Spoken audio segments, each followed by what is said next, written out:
변화시켜 모든 두려움 사라질 때 주의 일을 보겠네. 황폐한 땅 한가운데서 주님만을 알게 되리. 주님을 볼 때 모든 시선을 주님께 드리고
하나님은 영이시니 예배하는 자가 영과 진리로 예배할지니라.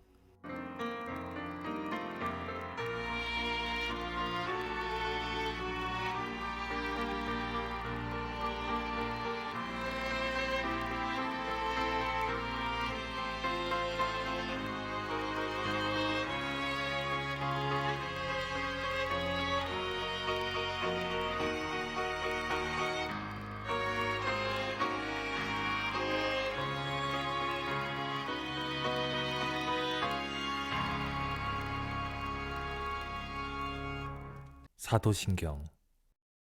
나는 전능하신 아버지 하나님, 천지의 창조주를 믿습니다. 나는 그의 유일하신 아들, 우리 주 예수 그리스도를 믿습니다.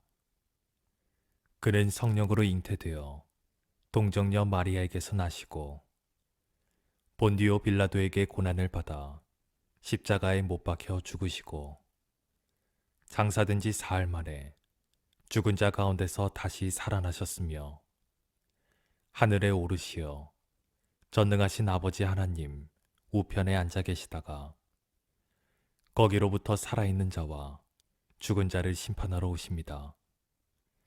나는 성령을 믿으며 거룩한 공교회와 성도의 교제와 죄를 용서받는 것과 몸의 부활과 영생을 믿습니다. 아멘.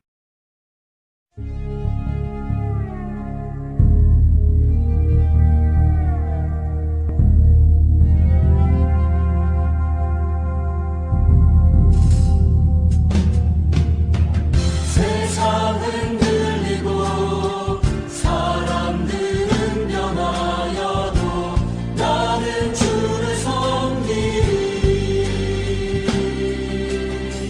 주님의 사랑은 영원히 변하지 않네. 나는 주를 신뢰해.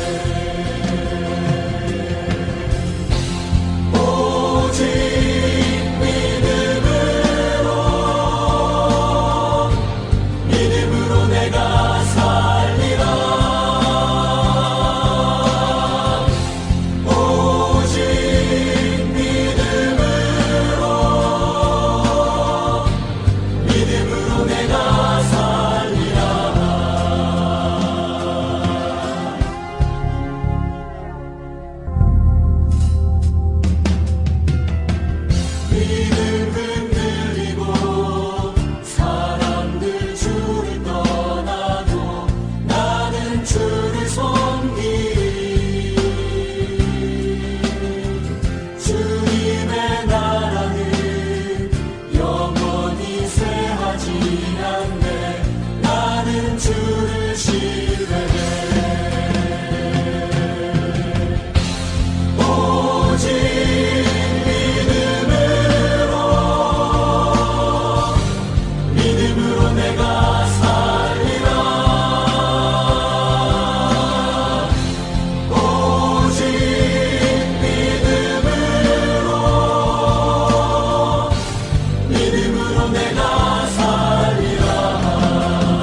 믿음으로 말미암아 살리라. 오직 의인은 믿음으로 말미암아 살리라. 오직 의인은 믿음으로 말미암아 살리라.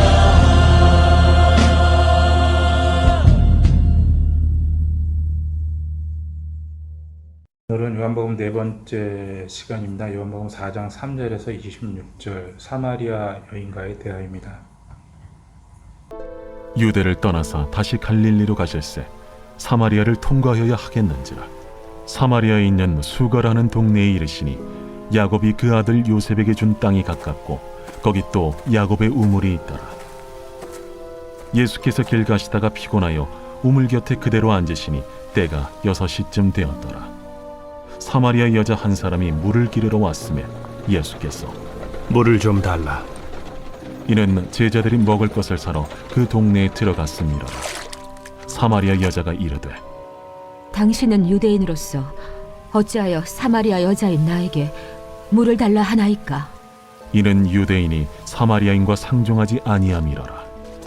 네가 만일 하나님의 선물과 또 내게 물 좀 달라 하는 이가 누구인 줄 알았더라면 네가 그에게 구하였을 것이요 그가 생수를 내게 주었으리라. 주여, 물 기를 그릇도 없고 이 우물은 깊은데 어디서 당신이 그 생수를 얻겠사옵나이까?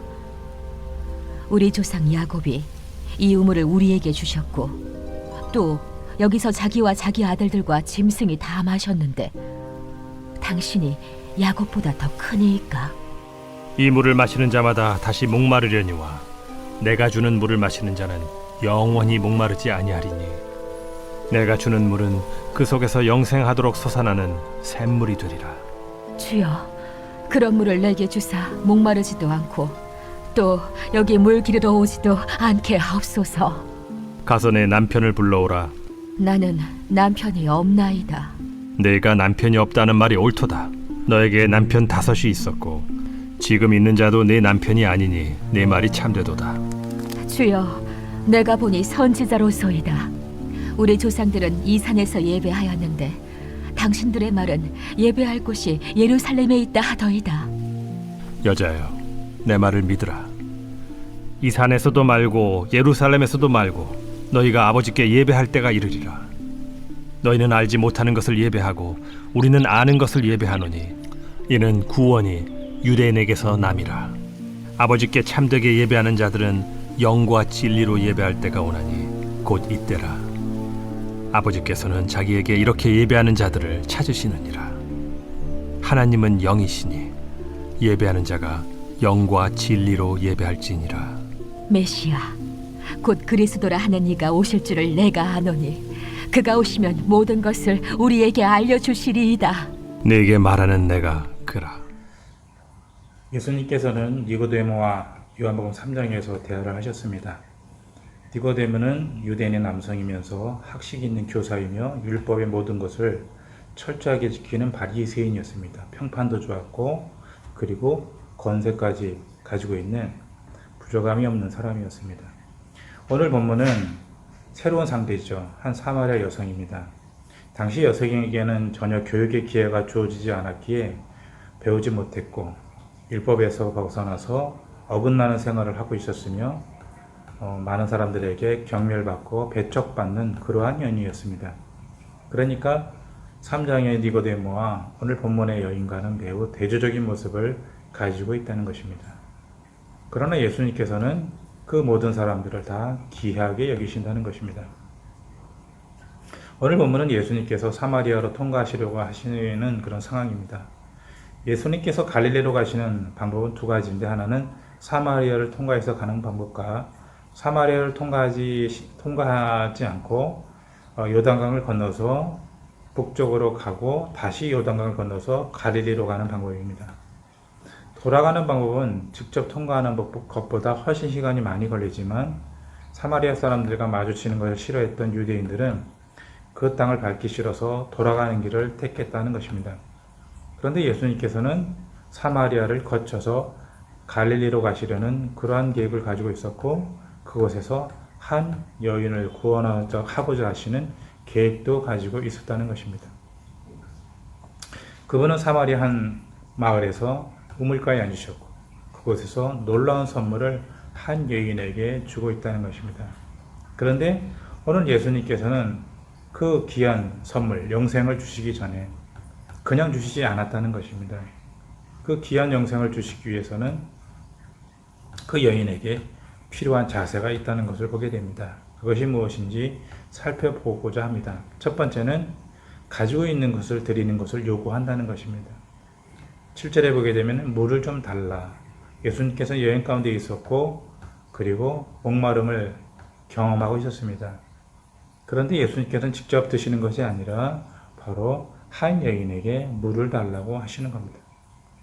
이렇게 달라고 하시는 것은 주님께서 물을 필요로 했다기보다는 이 여인에게 더 좋은 귀한 선물을 주기 위한 것이라는 것을 알 수가 있는 겁니다. 10절에 내가 만일 하나님의 선물과 또 내게 물을 좀 달라 하는 이가 누구인 줄 알았다면 네가 그에게 구하였을 것이요 그가 생수를 내게 주었으리라.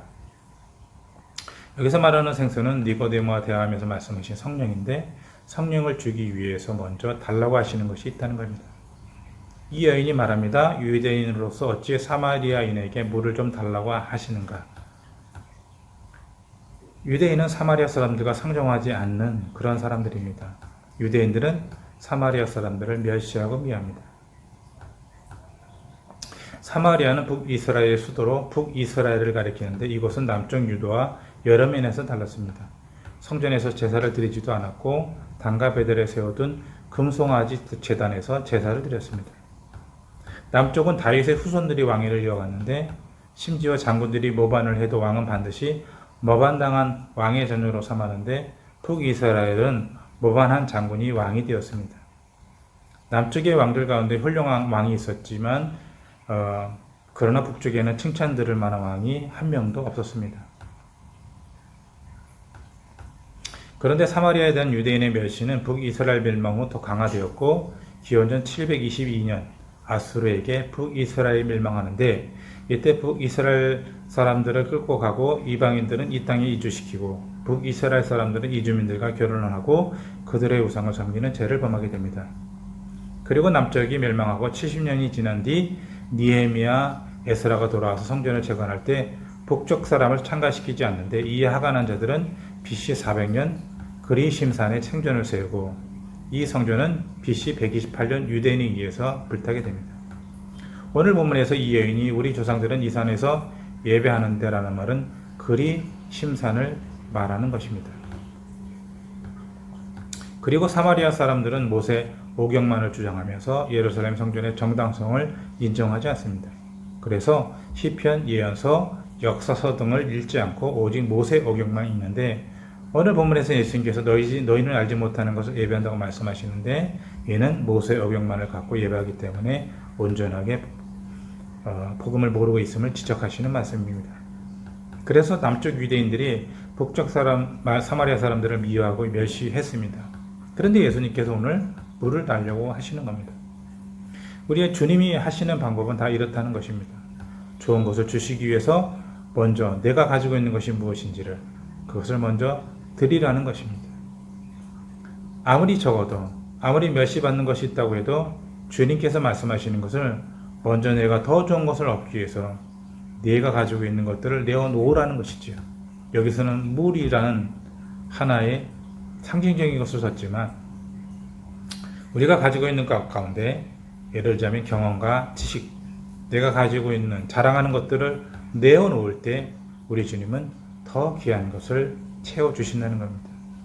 우리의 대표적인 것 가운데 11조가 있죠. 10분의 1을 드릴 때 10분의 9를 우리가 쓰고 10분의 1을 드릴 때 하나님께서는 더 많은 것으로 채워주신다는 것입니다. 그래서 우리가 하나님께 드릴 것, 내가 가지고 있는 것이 무엇인지 그것을 주님께서 원할 때 우리는 드릴 수 있는 자세가 있을 때 더 귀한 것을 얻을 수 있다는 것입니다.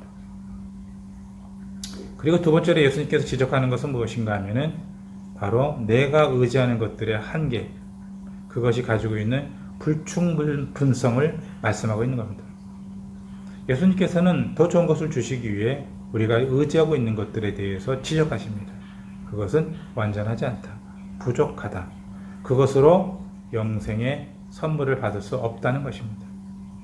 주님은 물을 좀 달라고 하신 다음에 주님은 우물에 대해서 말씀하십니다. 13절에 이 우물을 먹는 자마다 다시 목마르리니와. 예수님은 이 물이 결코 우리의 갈증을 해결해 줄 수 없음을 알려줍니다. 이 물은 다시 오게 하는 것을 해결해 주지 못한다는 겁니다. 여전히 목마르게 하고 여전히 다시 갈증하게 하고 그것이 반복된다는 것입니다. 그런데 이 우물은 이 여인이 지금 와서 물을 기르는 이 우물은 보통 물이 아니라 야곱이 파는 우물입니다. 야곱도 마시고 야곱의 자녀들도 마시고 그들의 짐승까지도 먹였던 우물입니다. 이 우물에서 물을 기를 때 예수님께서는 비유를 들어서 이 우물이 특별한 우물이지만 이 우물을 먹는다고 해서 이곳에서 영생의 선물이 있다든지 이곳에서 놀라운 기적이 일어나지 않는다는 것입니다. 그러면서 이 물로는 안 된다라고 말씀하는 것이죠. 다시 목마르게 할 것이다. 다시 영적으로 태어나지 못하면 영원한 생명을 얻을 수 없다는 것입니다. 결국 우리는 죽을 수밖에 없는 존재인데 주님이 주시는 선물을 받을 때 영생할 수 있다는 것입니다. 그래서 14절에 내가 주는 물을 먹는 자는 영원히 목마르지 아니하리니 나의 주는 물은 그 속에서 영생하도록 수산하는 샘물이 되게 하리라. 예수님이 주시는 선물은 갈수록 더 풍성해지고 갈수록 더 강력해지며 넘쳐나는 은혜가 있고 그리고 목마르지 않게 해주신다는 겁니다. 그러므로 우리는 우리의 삶 가운데 내가 붙잡고 있는 것이 한계가 있는 것이고 부족하다는 것을 깨닫고 그것으로부터 벗어나려고 해야 된다는 것이죠. 그리고 진정한 예수님께서 주시는 것에 대해서 생각하고 내가 가지고 있는 것들의 부족함, 내가 가지고 있는 것들의 한계, 불충분성을 알 때 우리는 더 좋은 것, 주님이 주시는 선물, 결코 목마르지 않는 영원한 영생을 얻을 수 있다는 것입니다. 우리의 삶 가운데도 마찬가지입니다. 사람에게 실망하고 조직에게 실망합니다. 주변의 상황들, 사건들에 실망합니다. 부모님에게도 실망할 수 있고 자녀에게도 실망할 수 있고 내 직장, 관계 속에서 실망할 수 있다는 것입니다. 그런데 우리가 알아야 될 것은 우리가 한번 생각해 봐야 될 것은 그런 것들을 우리가 혹시나 의지하고 있지 않았는가 하는 것입니다. 여러분 우리는 믿고 의지하고 신뢰할 때 실망이 큰 겁니다. 우리가 믿지 않을 때, 우리가 의지하지 않을 때 더 크신 분, 능력 있는 우리 주님을 의지할 때 우리는 그런 것들로부터 실망하지 않을 것입니다. 오직 주님만을 바라보고 주님을 의지하는 자에게는 감사와 은혜가 넘쳐날 것입니다. 그리고 마지막으로 요구하시는 건 무엇입니까? 16절에 가서 네 남편을 불러오라. 남편을 불러오라 하십니다.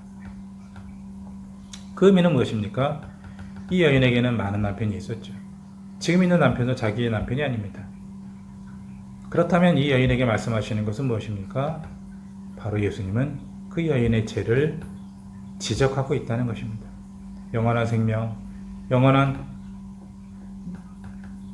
영생에 들어가기 위해서는 바로 우리가 깨달아야 할 것이 있는데 그것은 무엇인가 하면은 바로 우리가 죄인이라는 것입니다. 이 여인이 5번 결혼했고 지금 있는 남편이 정식으로 결혼한 사이가 아니라는 것을 예수님께서 지적할 때 이 여인은 그런데 도망가지 않습니다. 그리고 이 여인에게 예수님은 바로 진정한 믿음의 삶을, 영생을 얻기 위해서는 바로 우리가 가지고 있는 것들, 부끄러운 것들을 내어놓을 때 그럴 때 진정한 예배가 되는 것이고 진정한 영생을 얻을 수 있는 것이고 진정한 용서를 받을 수 있다는 것입니다. 이 여인은 자기의 죄를 해결받습니다. 이 여인은 모든 것을 다 아시는 주님께서 자기를 찾아와 주셨고 용서해 주셨다는 것을 체험합니다. 이 여인은 마을로 돌아가서 많은 사람들에게 이 예수님을 소개하고 있는 것입니다. 바로 이것이 변화의 과정이죠. 이것이 바로 우리가 깨달아야 될 것입니다. 지금 한국교회는 선교에 대한 비전이 점점 줄어들고 있습니다. 복음에 대한 열정이 사라지고 있는 것을 보게 됩니다. 물론 다 그런 것은 아니지만 그러나 우리가 알아야 될 것은 무엇인가 하면 우리의 진정한 영생은 바로 예수 그리스도 한 분뿐이시고 그분을 전하는 것이 교회의 사명이며 그것이 바로 진정한 교회의 목적이라는 것을 알 때 우리는 온전한 신앙의 삶을 살 수 있을 것이고 진정한 이 땅에 이 세상에 더 귀한 분으로 오신 예수님이 영생의 주인이신 것을 알 수 있을 것입니다. 요한복음 3장 17절 하나님이 그 아들을 세상에 보내신 것은 세상을 심판하려 함이 아니요 저로 말미암아 세상이 구원을 받게 하려 하심이라. 기도하겠습니다. 우리의 삶 가운데 오늘 예수님께서 찾아오실 때 우리에게 여러 가지 많은 것들을 말씀하십니다. 네가 가지고 있는 것이 무엇인가?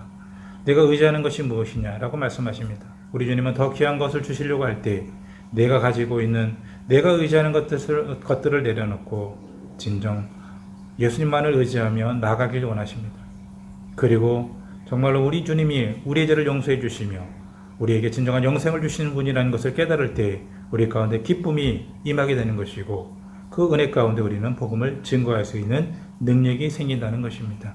우리의 삶 가운데 내가 아직도 의지하는 것이 있다면 내려놓게 하여 주시고 우리 주님께서 만나러 오실 때 우리가 우리의 안에 있는 모든 죄악들을 내어놓고 오직 주님만을 바라보며 영생으로 승리할 수 있도록 도와주시며 오늘 이번 한 주간의 삶 가운데도 주님 함께 해주시고 우리의 삶의 어느 곳에 있든지 간에 복음을 증거하며 살아갈 수 있도록 주님 도와 주시옵소서. 내가 의지하는 건 내려놓고 내가 바라봤던 건 내려놓고 내가 실망했던 것들을 이제는 쳐다보지 않으며 오직 주님만을 바라볼 수 있는 믿음의 삶을 살 수 있도록 도와 주옵소서. 예수 그리스도 여러분의 이름으로 감사하며 기도드립니다. 아멘.